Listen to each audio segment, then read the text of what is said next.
301 del 28 de noviembre, que tiene que ver en el fondo, los dos oficios que me quedan tienen que ver con el convenio de doble tributación con Estados Unidos. Y particularmente tiene que ver con la aplicación del convenio a un fondo de inversión privado, ¿ah? A propósito de un criterio de un oficio anterior.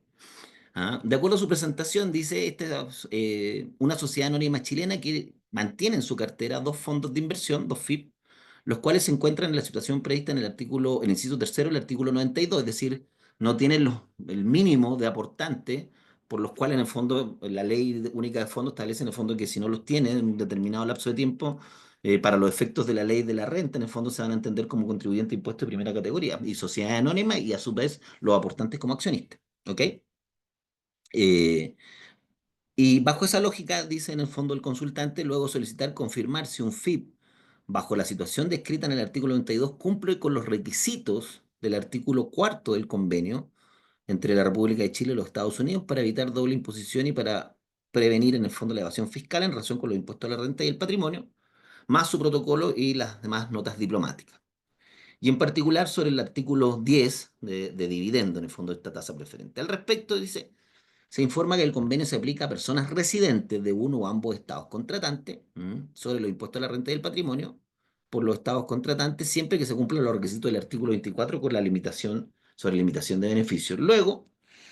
cabe analizar si un FIP que se encuentra en la situación del artículo 92 puede calificar como persona o como residente para el efecto del convenio. En primer lugar, dice el oficio, de acuerdo al subpárrafo D del párrafo primero del artículo tercero del convenio, para el efecto del convenio, el término persona comprende personas naturales, sociedades y cualquier otra agrupación de personas. Y se define dentro del subpárrafo el término sociedad, que implica cualquier persona jurídica o cualquier entidad que se considere persona jurídica a efectos impositivos de acuerdo a la ley del Estado donde se ha constituido. Sobre esta materia, dice el oficio, el inciso tercero, el artículo 92, dispone que un FIP que no cumpla con los límites establecidos en el artículo 91 y 92 se considerará para los efectos de la ley de impuesto a la renta como una sociedad anónima y sus aportantes como accionistas de la misma respecto a los beneficios y utilidades que obtengan tributando los respectivos FIP en la forma y la oportunidad que establece la ley para las sociedades anónimas. Por lo tanto, en virtud del sentido amplio que debe darse al término persona definida en el convenio, se estima que el FIP en esa condición del artículo 92 se encuentra en la situación de ser considerado como persona para el efecto del convenio. Por su parte, la medida que estos FIP se consideran para efecto de la ley como una sociedad anónima y estarán afectos a los impuestos sobre sus rentas de cualquier origen, se estima que pueden ser considerados como residentes para efecto del convenio. En consecuencia, los FIP que sean tratados como sociedades anónimas y tributen como tales pueden reclamar los beneficios del convenio, incluida la tasa rebajada del artículo 10, lo anterior, mientras el FIP no vuelva a dar cumplimiento a los límites establecidos en el artículo 91 y 92 y en consecuencia tributar como una sociedad anónima. Esto, como les decía yo, es precisamente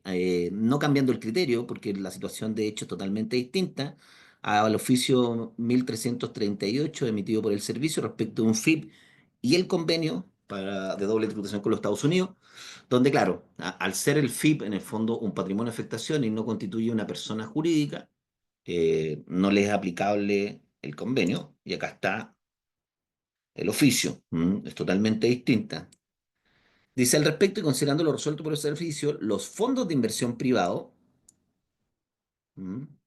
Y los fondos mutuos chilenos no cumplen con el requisito del artículo cuarto del convenio para ser considerados como residentes. Y en consecuencia los fondos de inversión y los fondos mutuos no pueden reclamar los beneficios del convenio, particularmente porque no son considerados en el fondo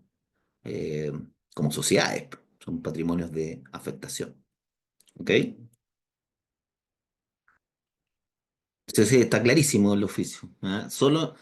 en la medida que los FIP se encuentren en la condición del artículo 91 y 92 particularmente, como son considerados sociedades anónimas y los aportantes accionistas pueden reclamar la aplicación del convenio para efectos de la tasa rebajada de dividendo.